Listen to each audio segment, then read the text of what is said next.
Tuned in to The Real and the Raw with Queen Renny. What's up, y'all? Welcome to The Real and the Raw. I'm your host, Queen Renny. Welcome back, y'all. It's your girl, Queen Renny, and you are tuned in to The Real and the Raw. So, I hope this week was nothing but success for you, and if it wasn't, I am sending all the love and positivity your way. Yes. Okay, so we're going to get straight to it tonight, y'all. Last week, we jumped into defunding the police. Yes, I said it. And why I agree with it. So if you missed it, you better go tune in because I really, truly feel like I broke it down quite well about some of the key elements of the argument to defund and invest in community resources.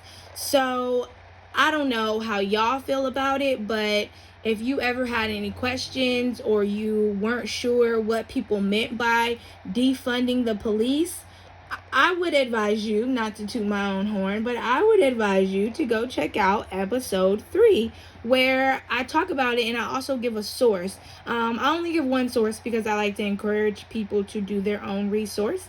So that's just that. But so because last episode, though, I had some technical difficulties, y'all. Y'all know I hate technology, and if you missed in episode 1, I mentioned how I am editing this season by myself. So it has been quite difficult and a true learning experience, but I'm handling it. But last week I had some technical difficulties, so I was not able to air episode 3 on Sunday like I had planned. So it actually came out Thursday. And so if y'all don't know, I'm recording episode 4, this episode, on Friday, September 11th. So it literally came out yesterday, which means I do not have any comments for this episode's Real Readback segment, and I'm kind of sad about it. I don't know how y'all gonna feel about it, but I promise to catch all you guys up on any comments anybody left on episode 3 when episode 5 airs. Okay, so just had to catch y'all up on that really quickly. Now, today we're going to dig in and talk about another hot topic right now in the world. So I'm going to give y'all my thoughts about voting and politics. So a lot of people are talking on social media about the 2 presidential candidates and their VP choices. However y'all feel about that, bear with me, okay? Because we're going to dive in and hear, just what other people may have to say. So, as well as, like, some of the other things that are going on in the media that's being talked about and is nothing new. Things like voter suppression and people being tired, and I mean tired, of this 2-party system that we have. And though we may be a few weeks late, I could have talked about this a while ago, but I really wanted to be able to marinate on it and give y'all, some true, foundational, insightful information. So I think it's still hugely important to speak on this, especially as we get closer to November and voting. So if anybody's not registered to vote but you plan on voting, go right ahead and register. I believe you still have time, but to anybody that does not plan on voting, that's okay too. No shade, all love. And that's actually something we're going to be talking about. Without further ado, I have a special guest for y'all today. Yes, hello. I brought my sister, Chenayi Tavaziva, on to break down her thoughts on the situation and the current political system we have in place. So, Chenayi, go ahead and tell the audience about yourself and your background. Hi, y'all. I'm Chenayi. I am 24 years old. I'm an artist, an entrepreneur, a mother, a philosophy enthusiast. I just started a skincare line, and I do freelance photography work on the side. As far as politics goes, my interest kind of has always been my whole life because I feel like politics is such a part of everything. Right. So I kind of got further invested in politics when I went to college, and I actually wanted to initially get into politics. That was my dream. And after diving into kind of how the systems worked, I realized that like it wasn't something I necessarily wanted to be a part of. Right. And so that's kind of like what sent me down to being an artist, because I was just like, I want to do everything to rebel and fight against the system. And I feel like being an artist is doing that in some way. No, that's real. That's my start with that. No, that's real. Thank you for that. So, as y'all heard it, she's an artist. So that means that when I drop her information in the description of this episode, y'all need to check her out. Check out her work. That's all I'm gonna say. Y'all need to do it for yourselves. Just check it out. Like, and I'm not being biased, I promise you. Okay. So, with all of that being said, we are going to go ahead and jump into today's topic and what I have for you. So, Chenayi, how this will work is I will ask you sort of like a series of questions that I either have myself or that I think are some guided questions that our audience may have. So if you're good to go, we will go ahead and get started. And like I said, you all, I think this is a very important topic. So if you ain't tuned in to not one of my other podcasts, this really should be the one where you start at. Okay, period. Anyways, so what are your thoughts on the two-party political system we have? And just really quickly, a recap for anybody that may not be aware. The United States currently works off of a two-party system, which means two major political parties dominate the political landscape, what we know as Democratic and Republican. So, Chenayi, what do you think about this structure as a whole? I think that ultimately it is two wings of the same bird, and it's kind of what they call controlled conflict. So when you have two seemingly things in conflict, then you're able to control people that way. And so I kind of just don't agree with a two-party system. I think that there's so many different ways of approaching things that it's kind of obsolete at this point. Right. That's real because, I mean, if you think about it, there's so many different perspectives and mindsets and backgrounds in the world to where, like, how can we limit something that is supposed to be so important to our lives to only two options? And a democracy at that. Right. It doesn't sit right. We kind of see, like, as far as the two-party system and, like, two wings of the same bird, we kind of see that the same in like our food options. Like a lot of people don't realize that our food options, for instance, 12 companies own 90% of what's sold in our food markets, but yet we're like led to believe that there's so many options, thousands and hundreds of options. And so it's like that kind of like playing into this illusion of choice. And yeah, so that's why I don't really fuck with I shouldn't say the F word. No, that's why I don't really mess with the two-party system. And as far as, go ahead to the next question. Sorry. No, you're good.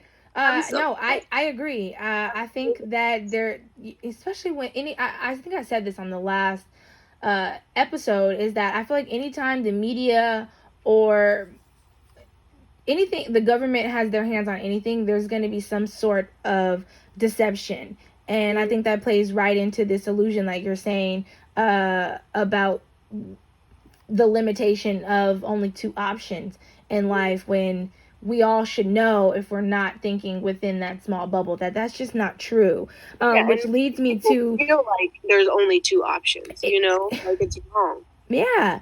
There's so many gray areas, period. So, like, I don't know how that even was allowed to go as far as it's gone. But that's what leads me to the second question of, what would you like to see in place of a two-party system? Like, what are your thoughts around that? I know a lot of people talk about what they don't like, but what would we like to see instead?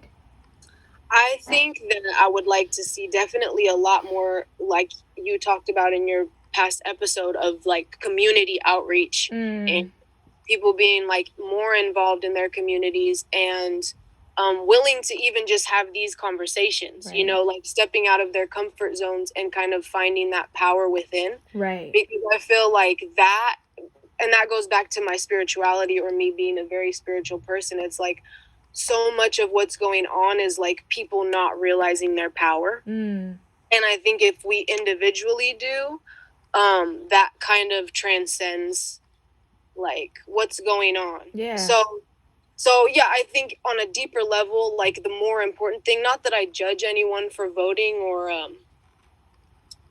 I think, you know, voting is terrible. I just don't think it is the solution. And I feel like if we study old philosophers of Western philosophy, like from what we see, things always go in kind of this direction. And America hasn't really faced its fall yet, per se. So, like, instead of reacting to the fall, I feel like we should be planning for it and kind of deciding what are we going to do in place of that. And I think even just starting the conversations about that and having that knowledge is the start. Yeah.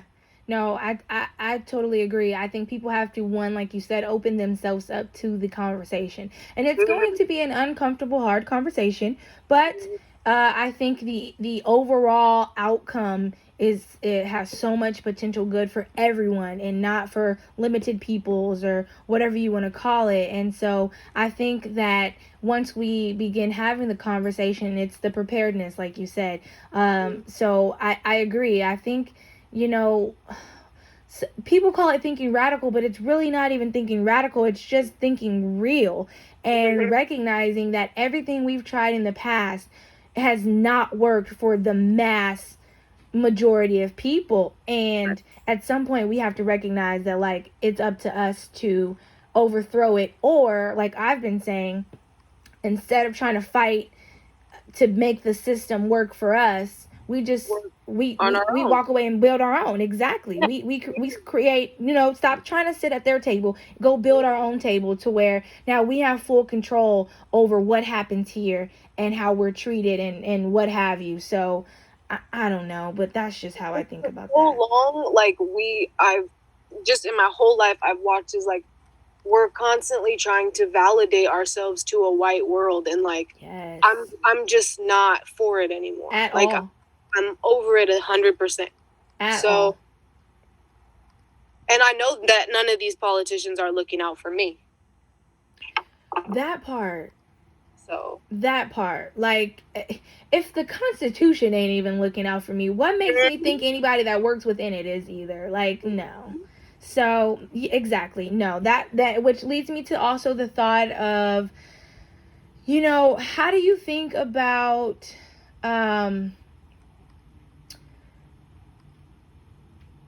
people? And okay, so everybody's preparing for the upcoming election.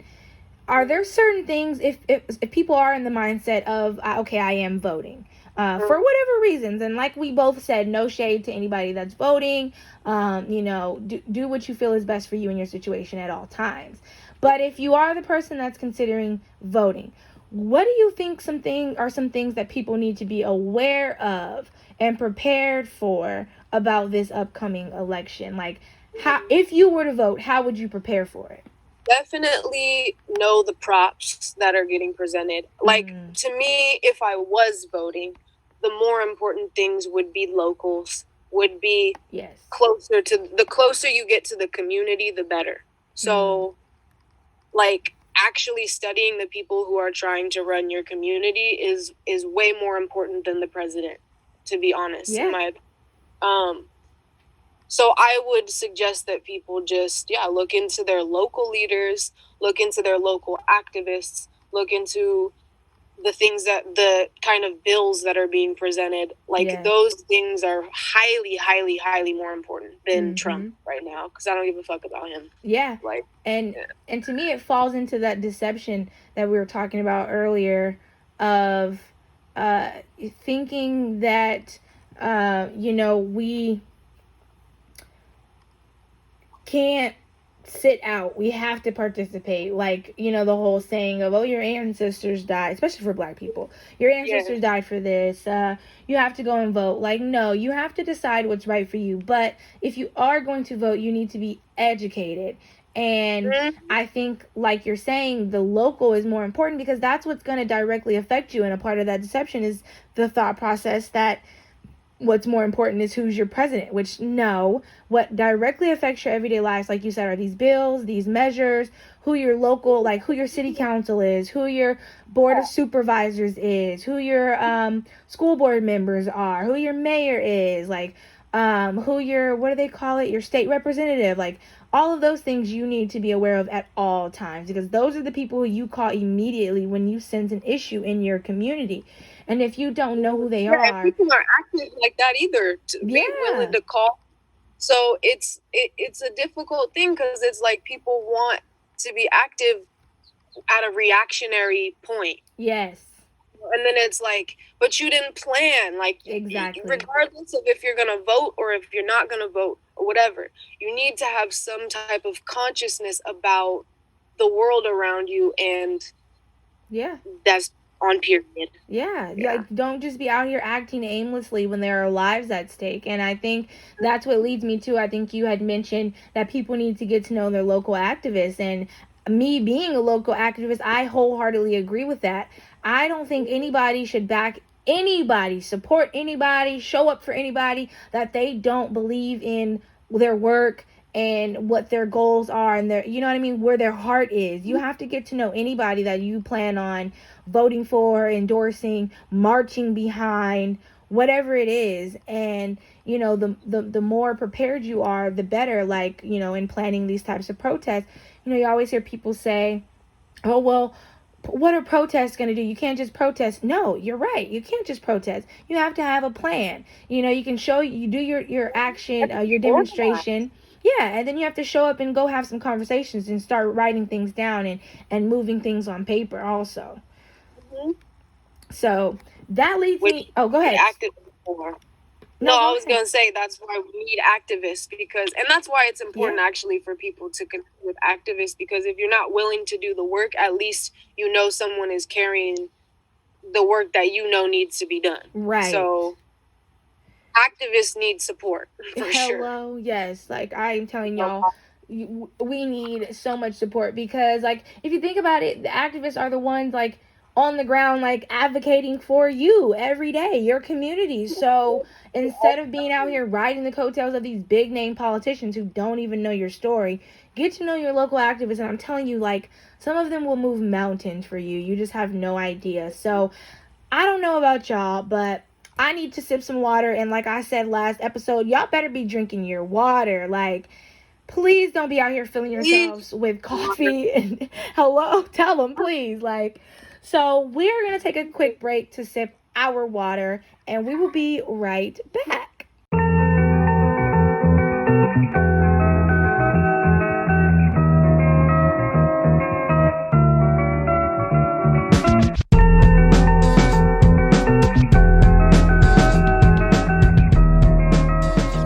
now tuned into the Real and the Raw. All right, y'all. So we are back. And for anybody that may be tuning in over their friends or family members' shoulders and just hearing this for the first time, I am on with my sister Chenayi, and we are just talking about our thoughts on voting, politics, the two-party system, philosophies, just kind of all that good stuff that a lot of y'all need to tune into. And it's no shade, it's just true honesty. And like, this show is about being real and raw. This is the times right now are super important and fragile, and if you're not aware of what's against you and what's for you, you're not going to know how to move when things start getting hectic. Okay, so that leads me to our next question for you, Chenayi, which is, do you have any recommendations for how people should be vetting these politicians or local activists? I know we talked about how it's important to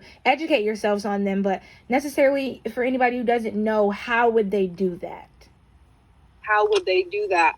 You would definitely, I mean, you can search your trusty Google, but also, I feel like, am I doing criteria for vetting? or am I telling them how to vet? Just sort of maybe anything that you may do yourself, or like any tips. Like, are there certain websites, certain things they should be searching for?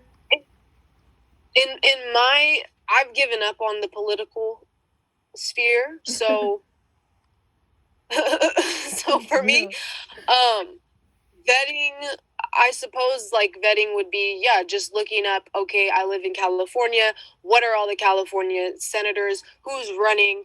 What do they want? What do they stand for? Do they have, like, the community's interests at heart? Or, are they feeding some agenda?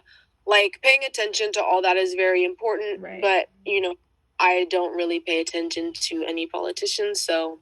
No, that's real. I can't say it enough. I think y'all, like, people, me included, should be paying more attention to who's right there tangible for you to have a conversation with, more so than who you have to just watch on TV. And also knowing that no matter what they say or do, you have to make decisions for yourself. And nobody can do that for you, no matter what, is written into legislation or not. You still have to decide how you're going to move in this world. And we are the people. The people. Exactly. Like, the power lies within us. So if we're out here thinking that we have to vote on this one person because everything lies in their hands, no. Quite honestly, they wouldn't be running if it weren't for us. Which,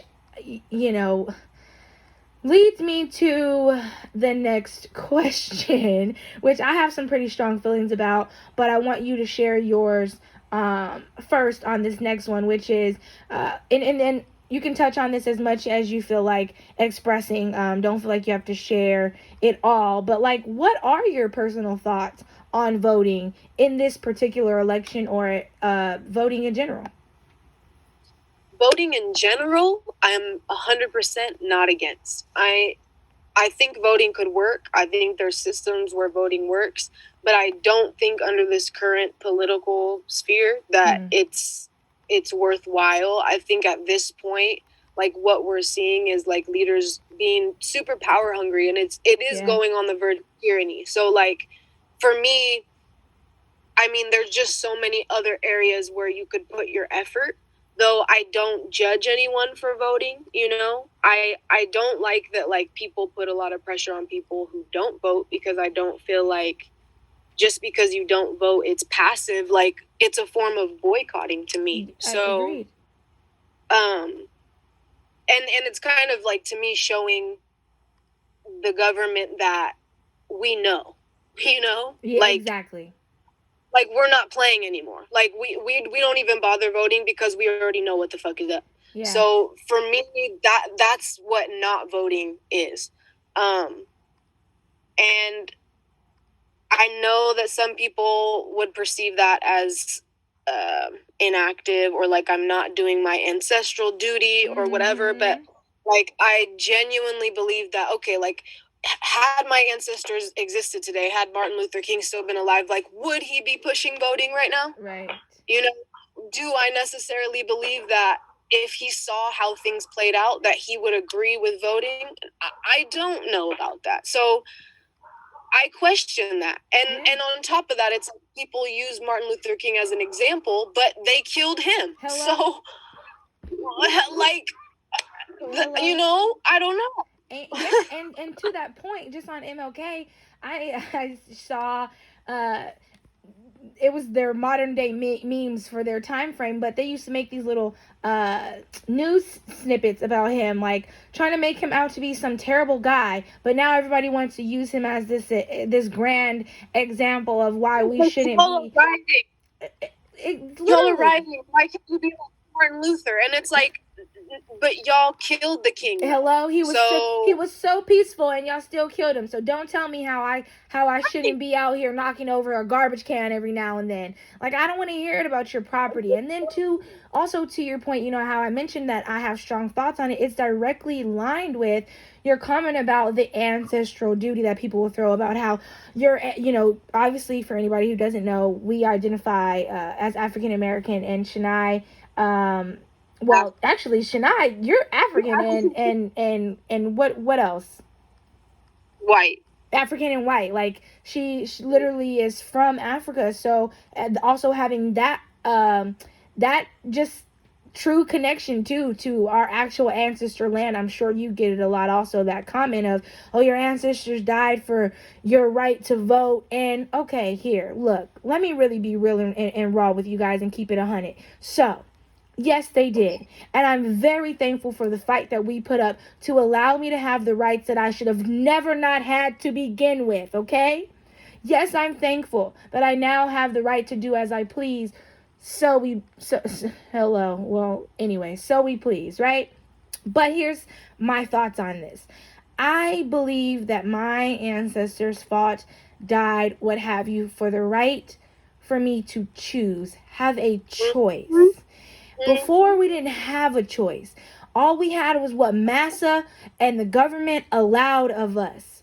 What was a choice to a black person that wasn't even seen as a person at the time?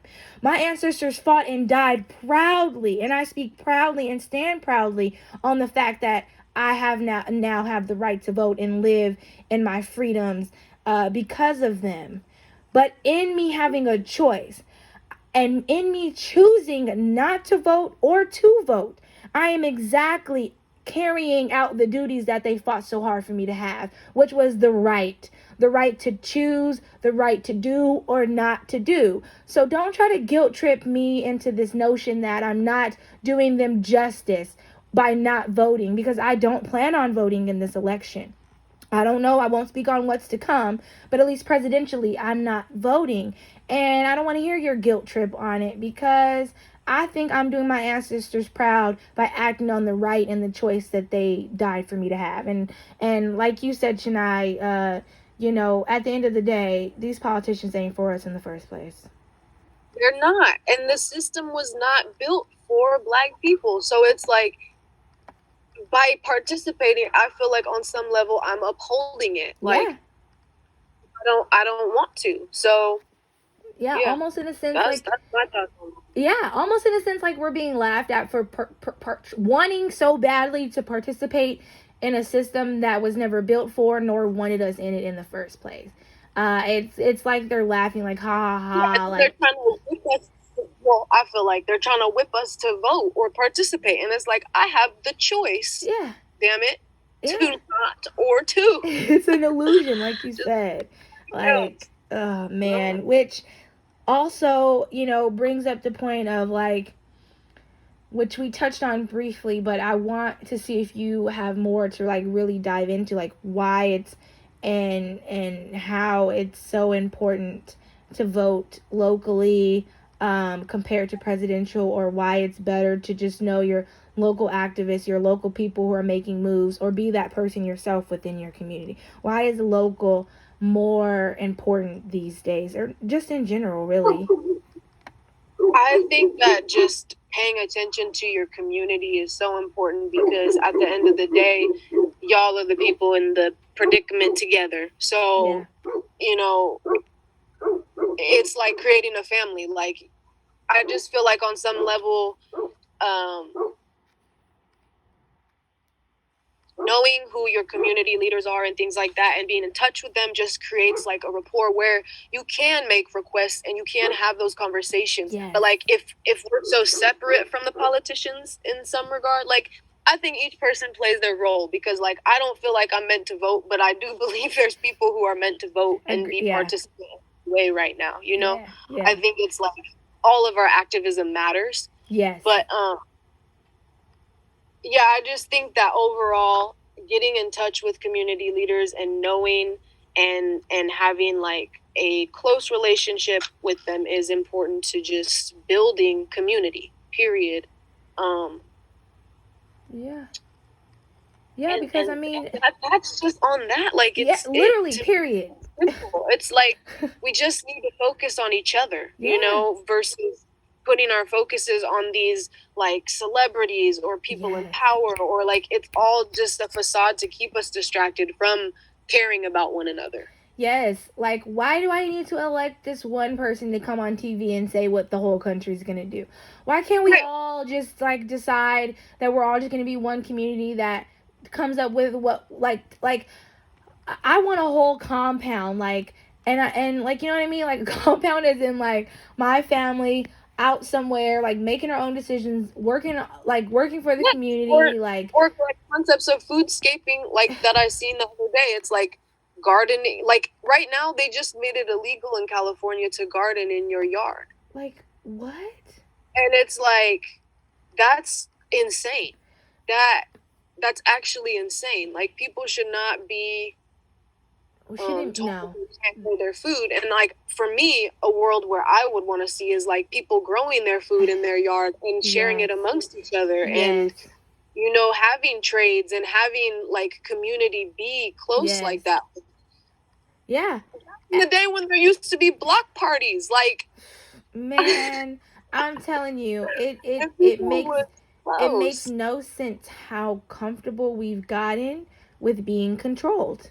Mm-hmm. And But it's the technology too. yeah, true. And see, the thing is though, like, like I said, I'm not speaking for anybody else. These are just my thoughts. But if it came down to like somebody trying to come in my home and take my rights away within my own property that I paid rightfully so, I will kill you. Like, we will, like, what? Up. Yes, I'm like not you giving away my freedoms. No, there's no way. And that's the thing is like as long as we just stand up and stand together, I feel like they can't do they really cannot control us. Not at all, which is why they've gone to such lengthy extents to keep us separated and keep us thinking that it's us against each other instead of us against this weird system. And if we stop abiding by it, then there is no system. It just falls. Yeah, man, it gives me a headache how crazy it is. All right, so y'all, I know that was a lot to break down and discuss, but like I said before, I believe it's very necessary to hold these types of discussions. So like, I want to bring in more. Exactly. Like, I never want the conversation to end. So that's actually what I was just gonna say. Is there anything that you want to tell the audience? Just anything, any other knowledge you want to give, or any other things that you want to expand on that don't necessarily align or not necessarily flow right into some of the like questions, but just conversation. Yeah. I want everyone to know that you are so powerful as just your own individual, and the more you walk into that and the more you realize that, the more you'll see that the universe is on your side, that God is on your side, and that like God is making things happen. So just don't get discouraged, but also stay informed and stay knowledgeable and stay ready. Like you don't want to get manipulated, And so that's all I have to say to people. Yeah. And I love them.